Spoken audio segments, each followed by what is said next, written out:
Olá, paz e graça, meus irmãos. Bem-vindo a mais uma lição da revista da Escola Bíblica produzida pela CPAD, revista do quarto trimestre de 2020, que tem por título A Fragilidade Humana e a Soberania Divina, o Sofrimento e a Restauração de Jó. Neste vídeo, trabalharemos a lição 6, que fala da teologia de Elifaz. Só os pecadores sofrem? O objetivo desta lição é destacar o pensamento teológico de Elifaz, que traz uma defesa contundente da religião tradicional, segundo a qual somente os pecadores sofrem. Apontaremos a defesa de Elifaz acerca da justiça retributiva e mostraremos a associação de Elifaz a respeito do pecado, a quebra da tradição religiosa e, por fim, identificaremos o abismo que Elifaz diz existir entre Deus e a criatura. Para isso está conosco os professores Anderson e Juarez. A graça e paz, amados irmãos. Eu sou o professor Anderson Velasque e é com muita alegria que estamos aqui com um novo vídeo, com mais uma lição da Escola Bíblica da CPAD. E nós contamos sempre com aquele seu like abençoado, aquele seu like missionário, porque cada vez que você curte nossos vídeos, o nosso vídeo ele é mais divulgado, mais pessoas são abençoadas pela palavra de Deus e mais professores da Escola Bíblica recebem o nosso subsídio para que possam enriquecer as suas lições. Então você também que é novo no nosso canal, seja muito bem-vindo. Esperamos que você seja abençoado, que você goste dos nossos conteúdos e também se inscreva. E assim você se inscrevendo, você também vai estar abençoando e nos ajudando a divulgar essa palavra maravilhosa que é a palavra de Deus. Paz do Senhor Jesus, meus queridos irmãos, que Deus venha abençoá-los por nosso intermédio, que Ele venha nos usar agora neste comentário e que venha ser de utilidade para os irmãos. Que Deus os abençoe. Na aula de hoje, veremos a teologia do primeiro amigo de Jó, Elifaz. Esse diálogo está dividido em 3 ciclos de diálogos entre Jó e seus amigos. O primeiro ciclo vai do capítulo 4 ao capítulo 14. E a fala de Elifaz está no capítulo 4. Jó responde a Elifaz no capítulo 6. O segundo ciclo e a fala de Elifaz se encontra no capítulo 15 e a resposta de Jó está no capítulo 16. Já no terceiro ciclo, Elifaz fala no capítulo de número 22. É importante lembrarmos que esse diálogo ele só surge a partir do lamento que Jó expressa no capítulo 3, onde ali está todo o seu sofrimento, todas as suas queixas, e é a partir então do que Jó fala, é que os seus amigos tentam consolá-lo através de uma teologia que não se mostra muito satisfatória. Após Jó expressar o lamento do capítulo 3, os amigos procuram explicar uma conexão entre o sofrimento de Jó e a sua causa. Então, basicamente, a teologia de Elifaz, assim como dos seus amigos, se baseiam no seguinte fato: Jó está sofrendo. Deus é justo e não permite que uma pessoa sofra sem causa, portanto, Jó está em pecado. Este é o motivo pelo qual Jó está sofrendo. Queríamos ouvir do professor Anderson e do professor Juarez essa introdução. O que vocês concordam com a teologia que ele faz? E olha que interessante que ele faz lá no capítulo 4, onde inicia o primeiro ciclo de diálogos, ele vai comentar no versículo 7, ele vai perguntar para Jó: lembra-te, acaso já apareceu, já sofreu algum inocente? E segundo eu tenho visto, os que lavram a iniquidade semeiam o mal. Então qual era a teoria, a compreensão que ele tinha de Deus? O que ele achava? Que aquele que é justo, Deus não amaldiçoa, não passa por sofrimento, não enfrenta enfermidades, não enfrenta tristezas, não enfrenta tribulações. E pela sua teoria, se alguém estava passando por dificuldades, por doenças, por enfermidades, por consequências como Jó estava passando, era porque deveria ser consequência de algum pecado. Então, vem a grande pergunta aqui nessa teologia de Elifaz. Será que é assim? Será que todo sofrimento é consequência de pecados específicos? Será que realmente, por que Jó estava sofrendo? Será que se Elifaz estava certo, o justo não sofre? E todo sofrimento é consequência de pecados esporádicos ou assim vai? O interessante, eu gostaria até de frisar que o autor dessa revista ele escolheu como título a Teologia de Elifaz. Queridos irmãos, a palavra teologia ela é uma palavra grega, ela é composta de theos e logia.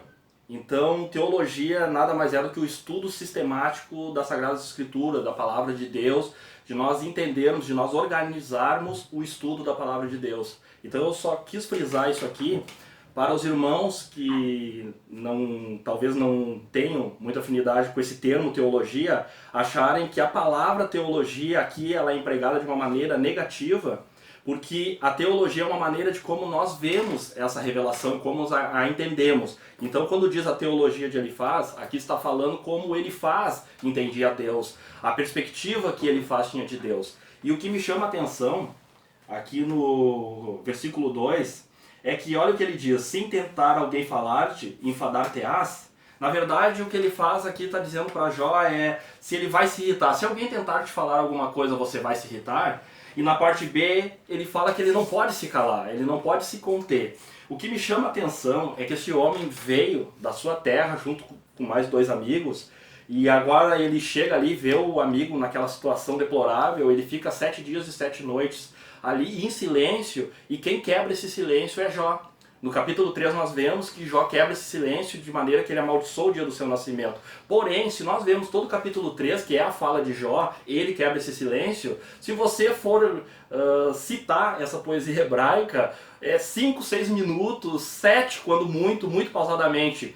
Mas mesmo assim, esse amigo dele se mostra impaciente em ouvir o amigo. De maneira que ele estava pronto a falar, ele já estava se preparando. Tanto que ele diz, eu não posso mais me calar, eu não posso mais me conter. E aqui ele diz, você ensinava e você aconselhava. Mas agora que chegou a tua vez, Jó, de sofrer, como que tu age? Parece que tu não confia na tua piedade e na tua retidão. E aí entra o que os nobres colegas aqui falaram. Segundo o que tenho visto, os que lavram iniquidade e semeiam o mal, isso mesmo eles cegam. E aqui vem o âmago dessa teologia de Elifaz, que o justo tem coisas boas de Deus, tem coisas aprazíveis de Deus, e a pessoa aqui que está em pecado, o ímpio, ele só colhe coisas ruins de Deus. Então o que ele define na teologia dele? Que Jó está em pecado. E é em cima dessa perspectiva de Elifaz é que nós então entraremos nos tópicos em que a revista está dividida. No tópico 1, nós vemos ali a defesa que Elifaz faz a respeito da justiça retributiva. Elifaz possuía uma teologia inflexível e não deixava muito espaço para a graça de Deus. Ele era muito tradicionalista. E no tópico 1 da revista ele vai abrir de forma clara essa sua perspectiva. Então nós veremos de que forma Elifaz defende essa teologia retributiva. O que nós percebemos aqui? Que a teologia de Elifaz ela tem um pano de fundo correto. Porque sim, todas as coisas ruins, as consequências, o pecado sim ele traz consequências. Tudo de ruim que existe na humanidade hoje é consequência do pecado. Nós vemos que a consequência do pecado de Adão trouxe morte, trouxe dor, trouxe todas essas mazelas que hoje existem na humanidade. Não só isso, mas o pecado ele denigre a mente, denigre a moral, denigre família. Então sim, nós sabemos que o pecado ele tem consequências trágicas, não só para o presente momento da vida, mas também para a eternidade, que é a condenação, o inferno. Mas não quer dizer que todas as coisas ruins que vierem nos acontecer são consequência de algum pecado, como Jó. Se nós olharmos por contexto do livro de Jó, nós vemos que o próprio Deus disse, Jó era reto, Jó era íntegro e Jó se desviava do mal. Sim, Jó como ser humano era um pecador, mas Jó era um homem que buscava ser obediente a Deus. Jó era um homem que buscava ser fiel a Deus. E aquela presente situação de Jó, que perdeu seus filhos, perdeu sua família, estava enfermo, não era consequência de um pecado específico, mas sim era um propósito divino para aquele momento na vida de Jó. Outra coisa interessante é que o próprio profeta Jeremias fala dos homens de Temã, da sabedoria de Temã. Então ele faz que vem dessa região de Temã, nós podemos inferir que ele realmente era muito sábio. Só que aqui nós vemos também o problema de nós fazer um julgamento precipitado sem conhecimento de causa. Por quê? Porque para ele faz a lei da semeadura nada mais é do que uma lei de causa e efeito. Se algo acontece é porque fez alguma coisa, seja de bom, seja de ruim. Mas na questão de Jó, como ele tinha essa teologia dele, ele pegou a situação de Jó e colocou na sua teologia, na teologia a qual ele acreditava que era daquela forma. E ele pega e faz um juízo precipitado. Querido irmão, imagina você, imagina eu, se nós estivermos passando por uma dificuldade, por uma luta, imagine o nosso amigo. Porque nós temos que entender, ele faz como amigo de Jó. Ele abandonou as suas atividades, ele veio do Oriente, ele se juntou com os demais amigos, veio, ficou 7 dias e 7 noites, ele gostava de Jó. Ele se preocupava com Jó. O problema dele foi quando ele usou essa sabedoria de uma maneira humana para ensinar o amigo, para começar agora a fazer um juízo do que estava acontecendo. Na verdade, irmão, ele se aproxima de Jó e ele poderia muito bem ter ouvido, só escutado, mas não, ele queria dar qual era a raiz do problema.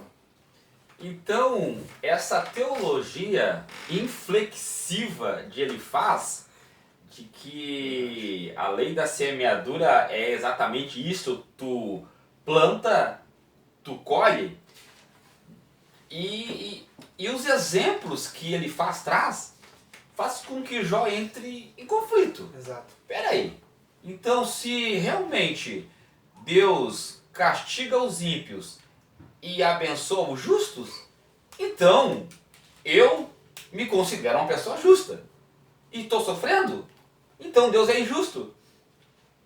Esta teologia de Elifaz não se aplicava a Jó, mas deixou Jó confuso, dado a sua compreensão de justiça. Jó era um homem reto, Jó era um homem íntegro, Jó era um homem temente a Deus. Por que ele sofria? Então ele deduzia que nesse sofrimento havia a injustiça por parte de Deus. Vejam bem, como o professor acabou de situar, estes homens mais atrapalharam Jó do que abençoaram. E nós vemos que uma compreensão não tão apurada da pessoa de Deus, de uma teologia ortodoxa, pode gerar confusão na cabeça de uma pessoa. Porque Jó, nós vamos ver que ele vai entrar em conflito. Ele vai ficar se questionando. Se eu sou alguém reto, por que eu estou passando por isso? Se de fato o justo não sofre, então por que eu estou sofrendo? E também, ou mais adiante, Jó vai começar a se questionar, mas será que eu não cometi algum pecado, algum erro? Porque se ele faz, está dizendo que as mazelas, a tristeza, a tribulação, a provação vem em consequência de pecados, então pode ser que eu tenha sim cometido algum pecado. Inclusive, referente ao que o irmão está falando ali, o irmão Anderson, no versículo 21 do capítulo 7 ele fala, ó, por que não perdoas a minha transgressão e não tiras a minha iniquidade? Pois agora me deitarei no pó e se me busca, já não serei. Aqui nesse momento Jó já está pedindo perdão. Tamanho é o conflito, ali que o irmão Daniel falou, tamanho é o conflito que ele está, porque ele se tem um homem justo. Só que, como a teologia da época era assim, o próprio Jó também era como era daquela época, entendia dessa forma. Então, só que de uma parte ele pede perdão a Deus por algo que ele nem sabe o que é, mas da outra, voltando um pouco atrás no versículo 14, o que ele diz ali? Ao aflito deve o amigo mostrar compaixão, a menos que tenha abandonado o temor do Todo-Poderoso. Outras versões ainda vão usar aqui nesse a menos, ainda que, e outras ainda vão dizer até que. Ou seja, Jó na verdade aqui, vamos se concentrar na parte A, ele está dizendo que ao aflito o amigo tem que mostrar compaixão. Então se você, meu querido irmão, vai aconselhar alguém, frise isso bastante na sua aula. Se algum aluno também for aconselhar alguém, tenha uma mensagem a dizer a essa pessoa. Não chegue com conhecimentos engessados, porque, por exemplo, quando uma pessoa vive uma situação, se eu não vivi situação, ainda mesmo que eu tenha vivido uma situação parecida com a de alguém, ainda assim cada um sente de uma forma diferente. Eu não tenho como chegar e aplicar a minha experiência à vida de uma pessoa. E aqui, esses homens aqui, eles estão fazendo um aconselhamento sem amor. Eles estão fazendo um aconselhamento ali apenas pela religiosidade deles. E olha a consequência de uma teologia incompleta. Porque Jó poderia, pensando, mas se eu não tenho pecado, então eu não deveria estar sofrendo.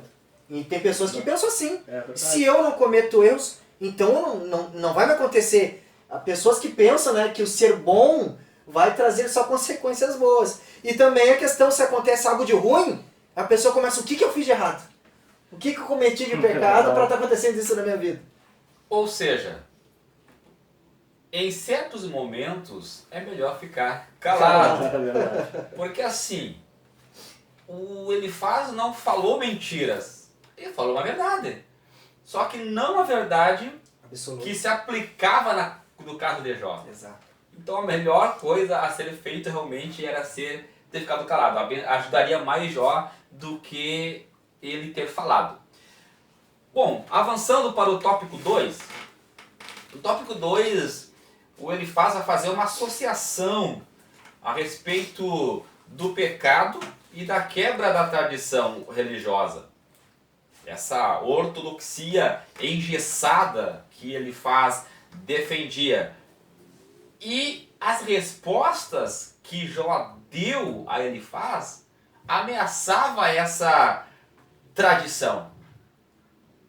Por quê? Jó vai dizer, se eu não tenho pecado, essa tradição de vocês não se aplica a mim. Por que eu estou sofrendo então? Então o que ele faz é uma defesa da tradição religiosa que ele defendia. O que vocês acham, professores, a respeito dessa defesa? Aqui algo interessante que eu já vejo, no versículo 2 o que ele fala, ó, porventura dará o sábio em resposta à ciência de vento, e encher-se-á a si mesmo de vento oriental. Na verdade ele usa uma estratégia interessante, porque aqui o que ele está falando para Jó é que não adianta de nada palavras vazias, palavras ocas. Isso significa palavras ao vento, palavras que não significam nada, que não têm substância. Só que na verdade, pessoas que discursam muito entendem que aqui ele está atacando o argumento de Jó. Aqui o que ele está fazendo, no início ele falou ali tudo que ele tinha para falar naquele primeiro discurso, ele viu que Jó não concordou com ele viu que Jó não entrou no assunto dele, e agora aqui ele está atacando o argumento de Jó, dizendo que as palavras dele são vazias.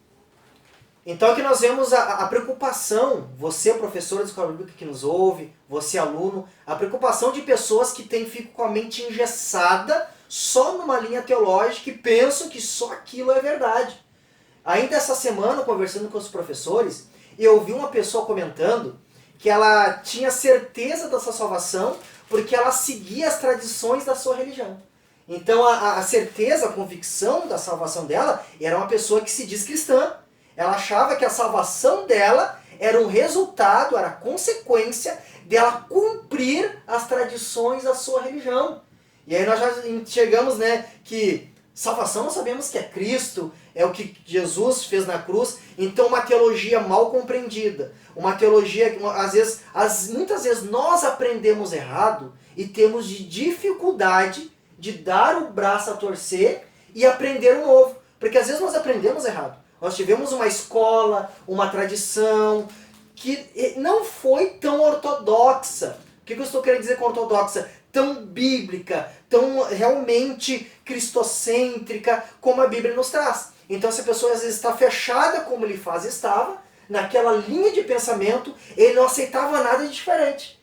E às vezes se nós observarmos melhor, irmos melhor para as Escrituras e tentarmos entender o contexto, nós vamos ver que às vezes tem algo muito além do que nós aprendemos. A Bíblia tem muito mais a nos revelar e nós podemos compreender coisas muito melhor, de maneira muito mais profunda, se nós abrirmos a mente e não ficarmos fechados só numa linha, só no pensamento, só numa tradição. Fazer uma observação aqui sobre o versículo 4, que ele fala: tornas vão o temor de Deus e diminuis a devoção a ele devida.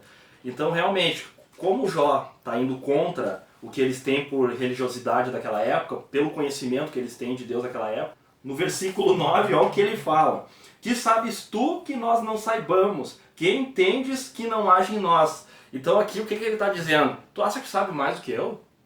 O que tu sabe que eu não sei?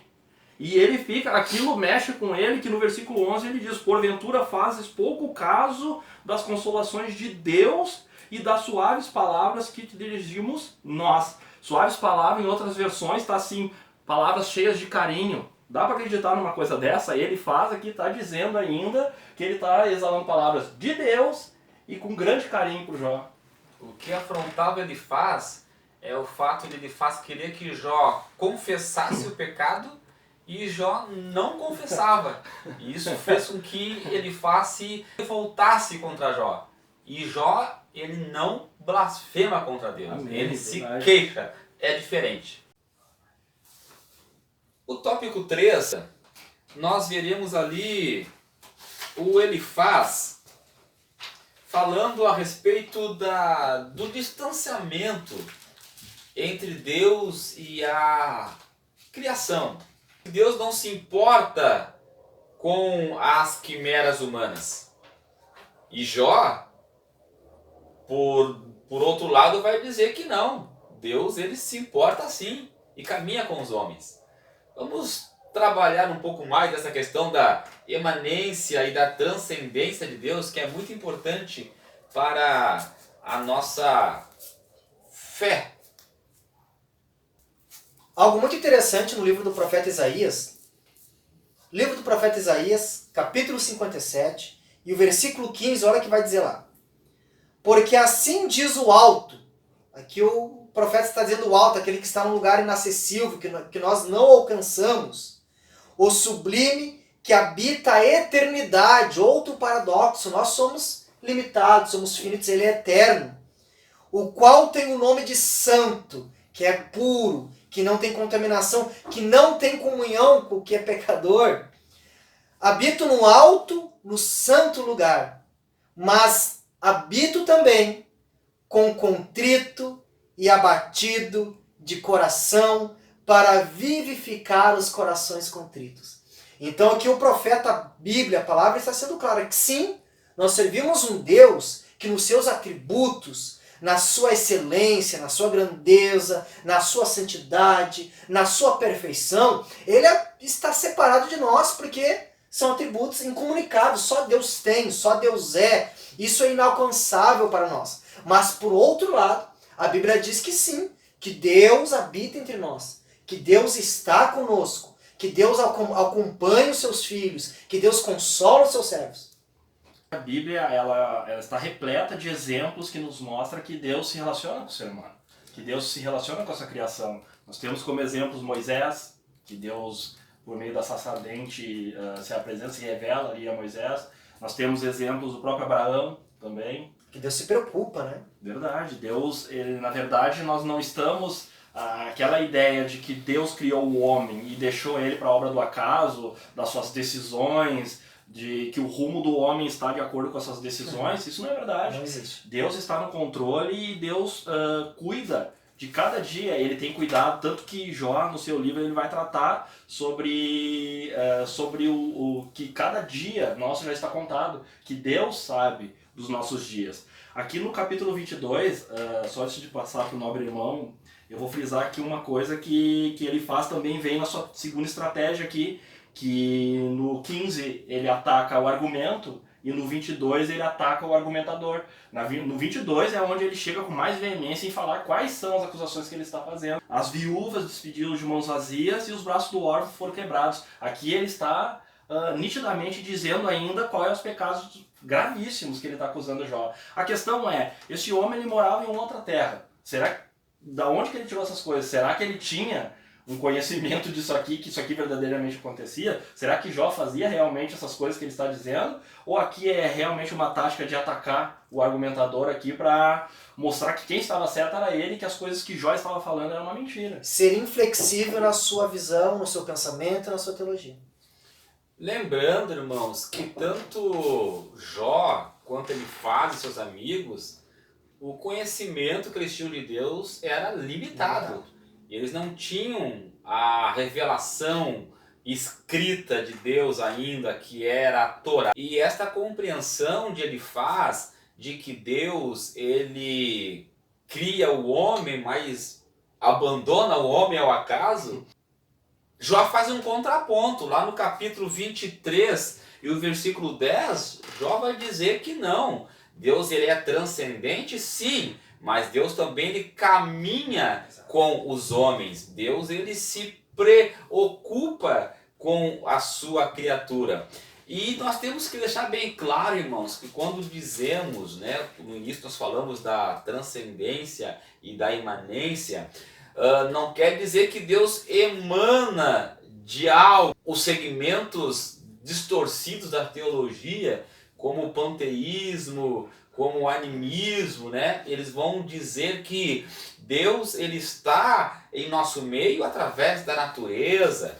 Não, na verdade, a natureza não é Deus. A natureza revela Deus. É aquilo que Salmos 19 vai dizer, que os céus manifestam a glória de Deus e o firmamento anunciam as obras de suas mãos. Um dia faz declaração a outro dia e uma noite mostra sabedoria a outra noite. Ou seja, o salmista está dizendo que a natureza fala de um Criador. É nesse sentido que Deus ele está, através da sua glória, através do seu poder criador. E esses elementos apontam para Deus. Então falar que Deus é os elementos que ele criou é uma tremenda heresia. Deus está conosco porque ele está em todo lugar.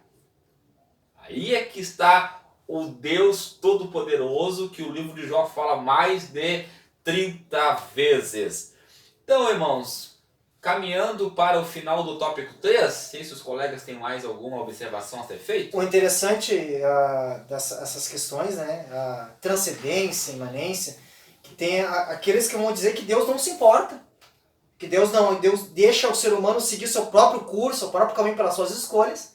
E também tem aquelas pessoas que vão dizer, nós vamos pegar essa linha da teologia da prosperidade, do triunfalismo, que vai dizer não, que Deus se levanta no trono por você.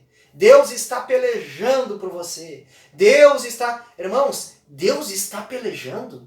Há quem possa pelejar contra o nosso Deus? Deus levanta do trono por mim? Não, meus irmãos. A impressão que dá dessas linhas teológicas é que Deus está correndo atrás da máquina. Como se as coisas estivessem acontecendo e Deus, como um bombeiro, estivesse apagando o fogo. Não. Todas as coisas, como o livro de Jó nos expressa de maneira clara, nítida e perfeita. Todas as coisas são consequência da soberana vontade, permissão do Deus que nós servimos.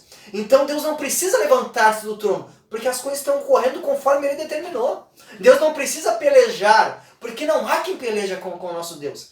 Então essa coisa também parece que Deus vive para nos servir. Parece que a existência de Deus está limitado a pelejar pelo seu ungido, a trabalhar. Não, meus irmãos. Não. Todas as coisas estão discorrendo e acontecendo na história conforme o soberano propósito e plano de Deus. Então o que nós entendemos?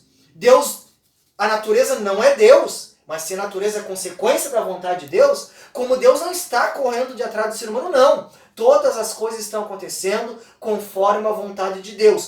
Tudo está ocorrendo conforme a sua vontade. E Deus está em todos os lugares, em todo momento, porque Ele é onipresente. Como o salmista diz também, né? Se eu subo no mais alto monte, lá o Senhor está comigo. Se eu desço no mais profundo abismo, lá a tua mão me guiará. Se eu me escondo num quarto escuro, ainda lá os teus olhos me enxergam. Não tem para onde fugir do Espírito de Deus. Deus está em todos os lugares, contempla todas as coisas. É por isso que a palavra que nós iremos vai dizer. Deus ele está no alto sublime trono, governa tudo e todos, mas Deus também está com seus filhos em todos os lugares, em todas as situações, através do seu Espírito Santo.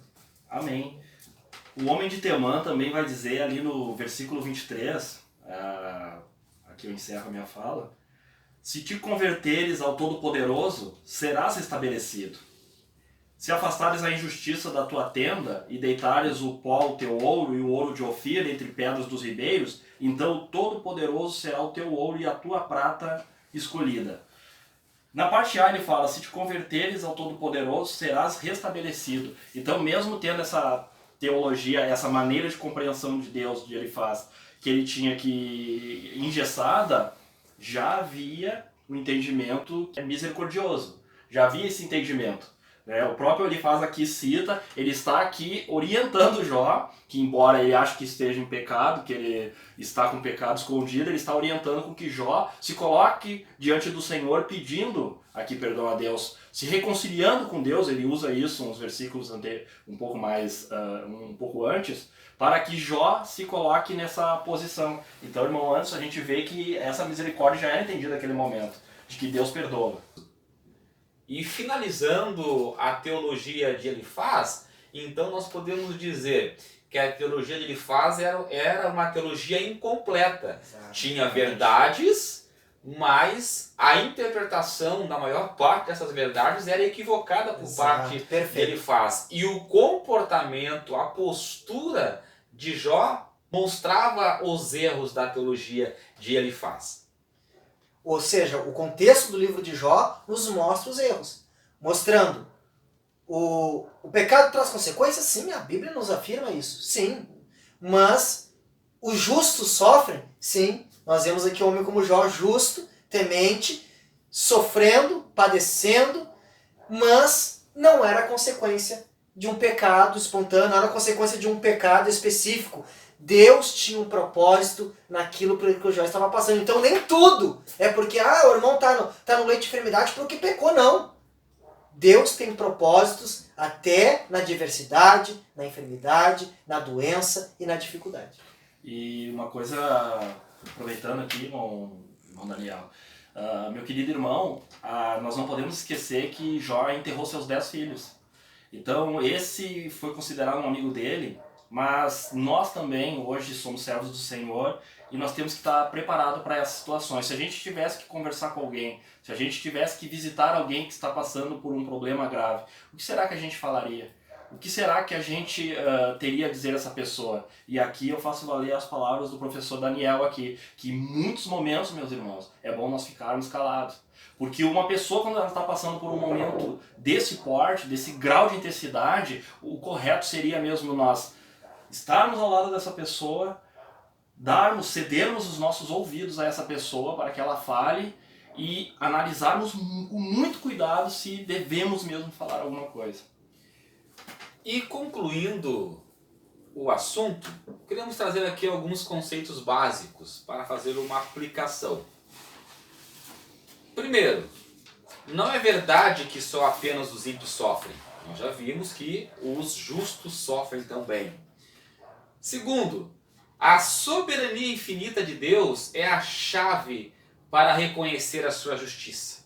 Deus é soberano, ele faz tudo como lhe apraz e não há injustiça nos seus atos. E terceiro, a justiça de Deus não pode ser reduzida a uma fórmula simples como o princípio da teologia retributiva. E resumindo, nós podemos dizer o seguinte, diante de tudo aquilo que nós falamos, do sofrimento de Jó, da teologia que ele faz, da defesa de Jó, que sofremos com frequência. Jó era rico, Jó tinha uma bela família, era sábio, e de repente ele ficou sem família, ficou doente e ficou num estado deplorável. Nós não somos nenhum sadomasoquista que gostemos de sofrer. Não, não é isso. Estamos trazendo verdades que são verdades absolutas. O sofrimento ele é universal. O bom sofre, o mal sofre, o pobre sofre, o rico sofre. Nós cristãos temos que ter essa consciência. E o que nós vemos é muitas pessoas não admitindo isso. Tem aquelas pessoas que usam aqueles jargões, né? Tá repreendido. Eu não aceito. Eu não aceito. Eu determino. Eu determino. Meus irmãos, isso não tem base bíblica. O próprio Jó nos dá esse exemplo de que ele sofreu, mas a sua postura foi uma postura honesta diante do sofrimento. Então, sofremos com frequência. Ele poderia pensar, né? Já que eu não tenho pecado, eu não aceito. Então, aqui eu quero finalizar com 3 verdades, né? Primeira, sofremos com frequência. Segundo, às vezes entendemos. Ou seja, nem todo sofrimento ficará claro as motivações no momento. Os amigos de Jó buscavam responder uma questão que não havia resposta naquele momento. Tem coisas que o tempo é quem vai nos mostrar o porquê. Então, às vezes entendemos, mas isso não é uma regra, né? Que tudo que acontece conosco nós temos que entender. Mas uma coisa é certa: sofremos com frequência, às vezes entendemos, mas sempre podemos confiar. E o livro de Jó mostra isso de forma magistral e poética, né? Em forma de poesia.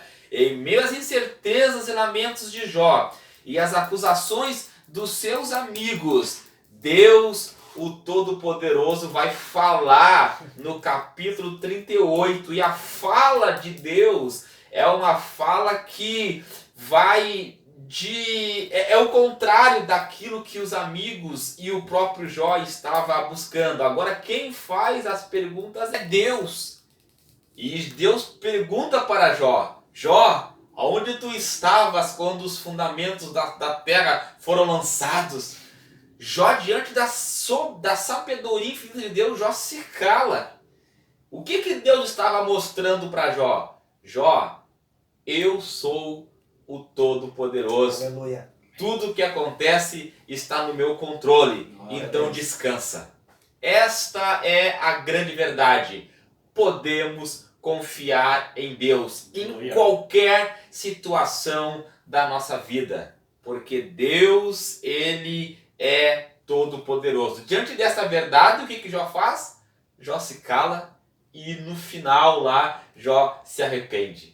E ele vê que realmente estava argumentando coisa que ele não sabia. E aqui então nós finalizamos a nossa lição dizendo para você, meu amigo, descanse no Senhor. Descanse no Senhor. Mesmo se você está passando por situações que você não entenda, Deus está no controle. Amém. Professor Anderson, professor Juarez, as considerações finais. Graça e paz a todos os irmãos.